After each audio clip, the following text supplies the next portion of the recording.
can a brand that sold shock ever sell sincerity? By 2025, the world's loudest fashion brand had nothing left to say. But critics are accusing the brand now of crossing the line in this latest campaign. Balenciaga built the future of fashion and then got trapped inside it. For nearly a decade, it defined the internet age. Every show went viral. Every product became a meme. Every outrage felt intentional. Demna Gvasalia turned a dormant couture house into the most talked-about label in the world by mastering one simple truth. In the age of the algorithm, attention is everything. But what happens when the culture that made you famous moves on? This isn't a scandal story. It's a case study of how a brand that mastered virality lost its vision.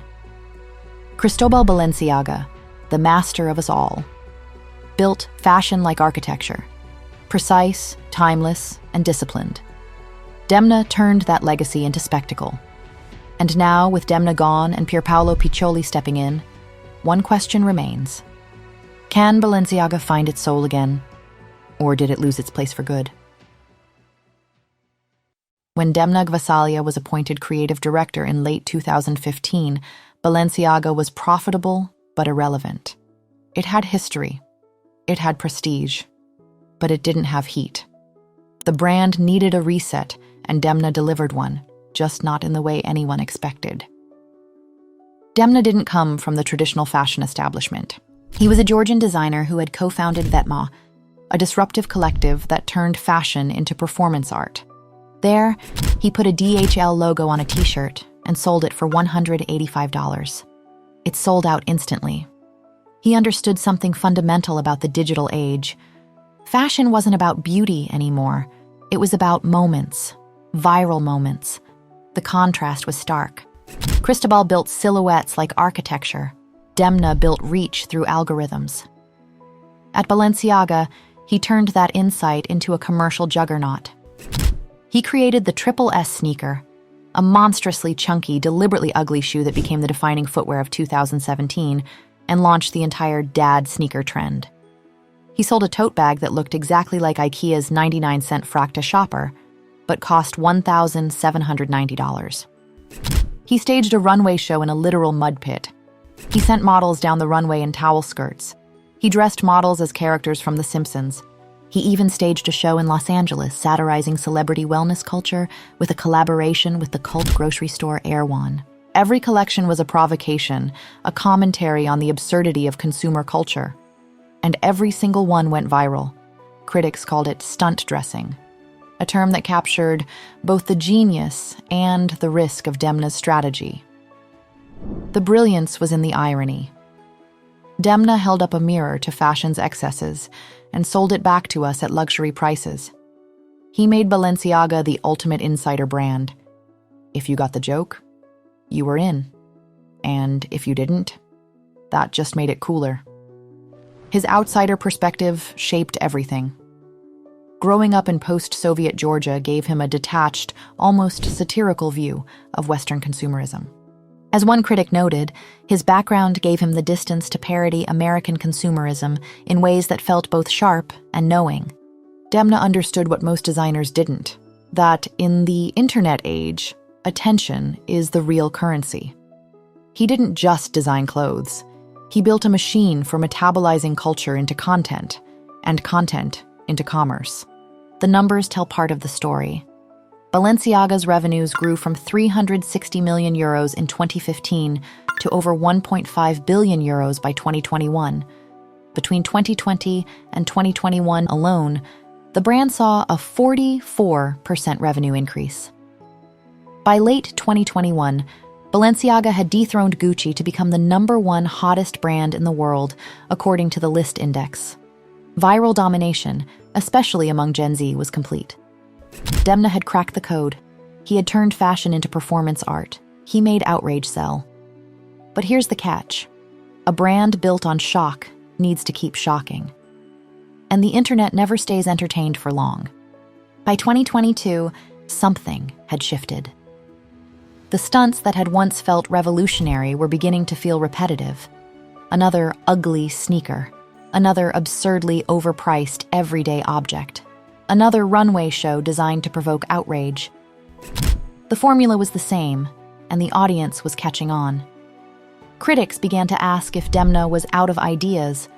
Even fashion insiders who had once championed his vision were starting to notice the stagnation. There's a term for this: shock fatigue. When you build your entire identity on provocation, you have to keep escalating. But eventually, the audience becomes numb. The things that once felt daring start to feel desperate.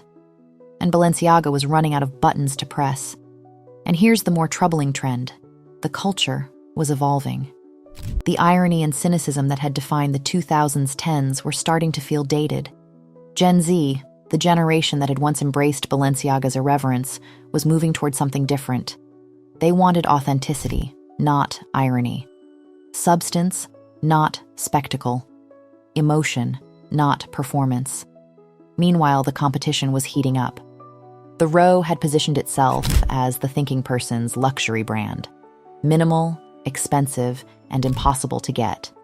Bottega Veneta, under Matteo Blasi, had become the quiet luxury darling, beloved by editors and influencers. Loro Piana had become the uniform of the ultra-wealthy. Even Gucci, which had been struggling under Alessandro Michele's maximalist vision, was stabilizing under new creative director Sabato De Sarno. The luxury market was more competitive than ever, and Balenciaga was losing ground. Not in revenue, but in relevance. The brand was still profitable, still visible, but the cultural heat was cooling. Press coverage shifted from "what will Balenciaga do next?" to "is Balenciaga out of ideas?" The buzz was fading, and in fashion, once you lose the conversation, you lose everything. And then came November 2022. The well-known controversial ad campaign featuring children that sparked immediate backlash. The response was explosive. Balenciaga plummeted from number 1 on the list index to number 18 in just 2 quarters. But here's what's important.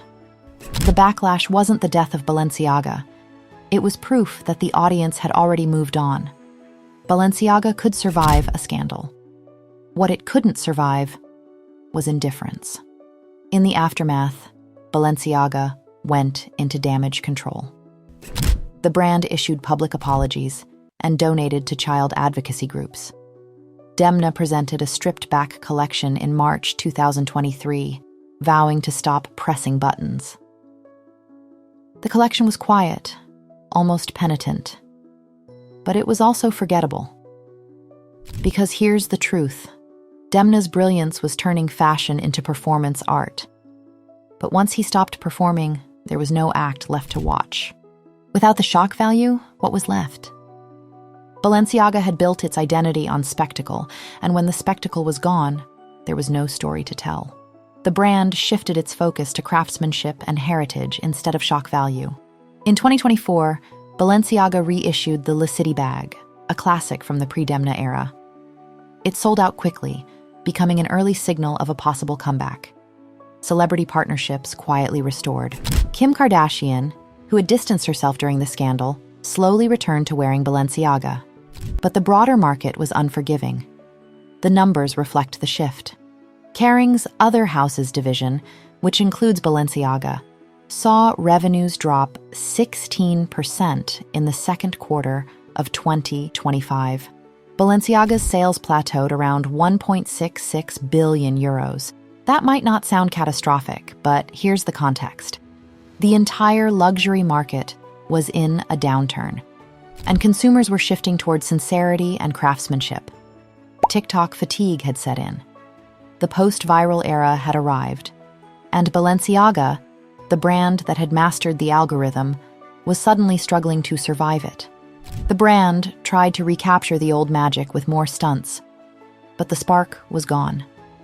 They now felt less like confident provocation and more like a desperate attempt to get people talking again. The cultural conversation had moved on. Gen Z, the generation that had once embraced Balenciaga's irony, was now gravitating toward brands that felt authentic, not performative. Brand fatigue was spreading, and that's when Kering made its most surprising move yet.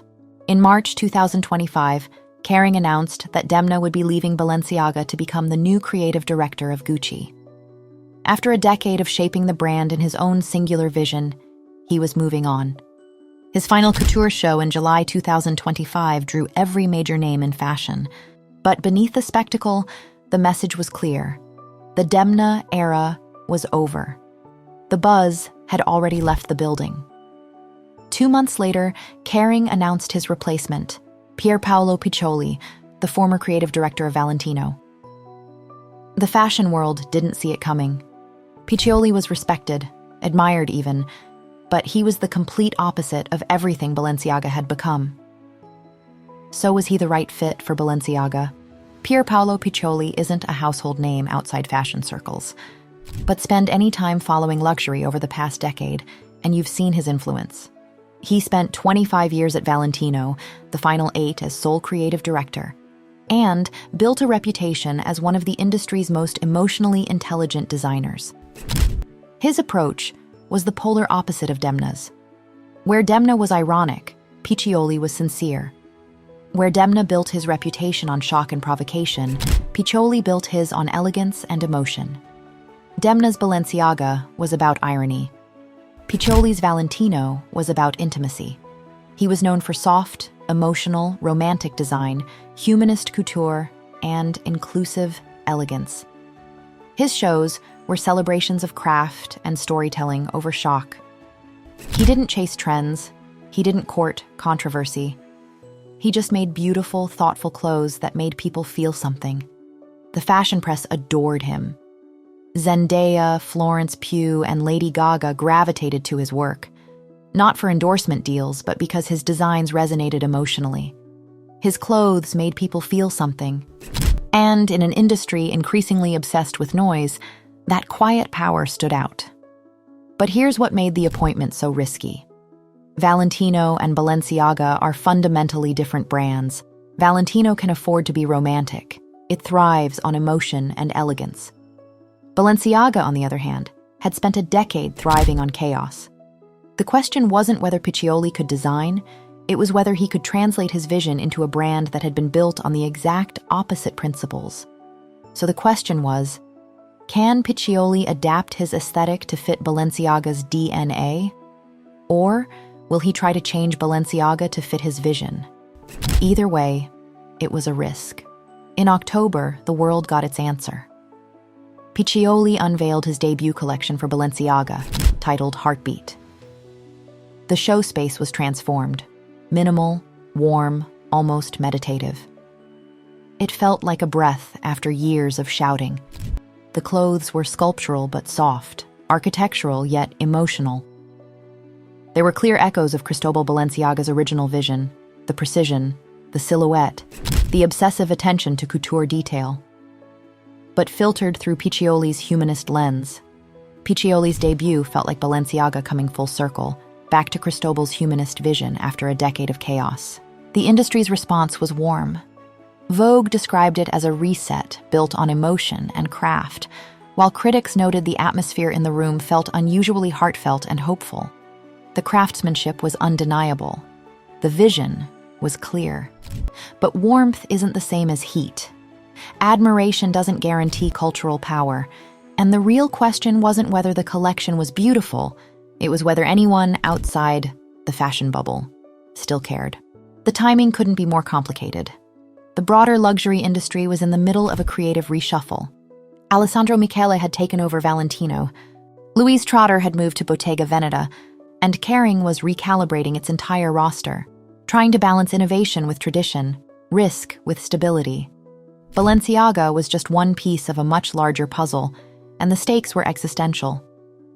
So here's where Balenciaga stands. The brand that once dominated the internet is now trying to outlive it.